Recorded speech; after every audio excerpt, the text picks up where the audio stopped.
સૌથી મોટો ભૂતાપીય ઉર્જા પ્લાન્ટ ક્યાં આવેલો છે મિત્રો? યુએસએમાં સૌથી મોટો ભૂતાપીય ઉર્જા પ્લાન્ટ આવેલો છે.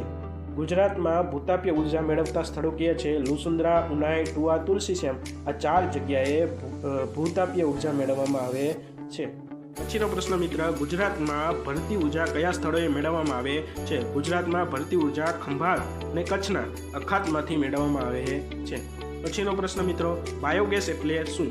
તો જૈવિક કચરો, મૃત છોડ, જંતુઓ, પશુઓના છાણ, રસોડામાંથી નીકળતો કચરો વલોવી મળતો ગેસને બાયોગેસ કહેવાય છે. બાયોગેસમાં કયો વાયુ ઉત્પન્ન થાય છે? તો યાદ રાખજો, બાયોગેસમાં કાર્બન ડાયોક્સાઇડ અને મિથેન વાયુ ઉત્પન્ન થાય છે. પછીનો પ્રશ્ન મિત્રો, વાયુઓના પ્રકાર. વાયુઓના 3 પ્રકાર છે: દહનશીલ વાયુ, દહન સામક વાયુ અને દહન પોષક વાયુ. દહનશીલ વાયુ કોને કહેવાય મિત્રો? જે વાયુ સળગે છે તેને દહનશીલ વાયુ કહેવાય છે. જે અગ્નિ સામે રક્ષણ આપે છે તેને દહન સામક વાયુ કહેવાય છે. જે અગ્નિમાં વધારો કરે છે, પોષણ આપે છે તેને દહન પોષક વાયુ કહેવાય છે.